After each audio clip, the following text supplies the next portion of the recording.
ایک کوا جنگل میں رہتا تھا اور اپنی زندگی سے مطمئن تھا، لیکن ایک دن اس نے ہنس کو دیکھ لیا اور سوچا، ہنس اتنا سفید ہے اور میں اتنا کالا، یہ ہنس دنیا کا سب سے خوش پرندہ ہوگا۔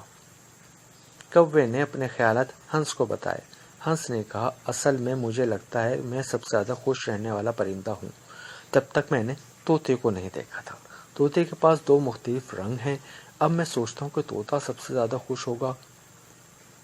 کوا طوطے کے پاس جا پہنچا، تب طوطے نے کوے کو بتایا، میں بہت خوش زندگی گزار رہا تھا، پھر میں نے مور کو دیکھا، میرے پاس تو صرف 2 رنگ ہیں، جبکہ مور کے پاس کئی رنگ ہیں۔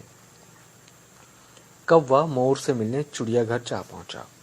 وہاں کوے نے دیکھا کہ سینکڑوں لوگ مور کو دیکھنے آئے ہوئے ہیں۔ لوگوں کے روانہ ہونے کے بعد کوا مور کے قریب گیا۔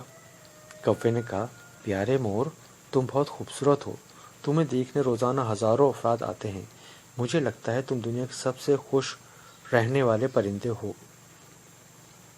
مور نے جواب دیا، میں بھی سوچتا تھا میں سب سے خوبصورت اور خوش رہنے والا پرندہ ہوں، لیکن میں اپنی خوبصورتی کی وجہ سے اس چڑیا گھر میں قید ہوں۔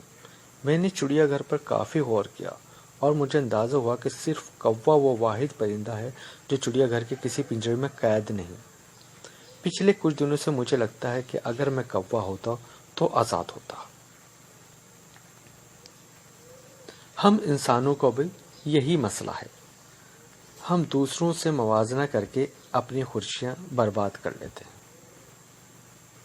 ہمارے پاس جو ہے ہم اس کی قدر نہیں کرتے اور یہ سوچ ہمیں افسردگی کے چکر میں پھنسا لیتی ہے۔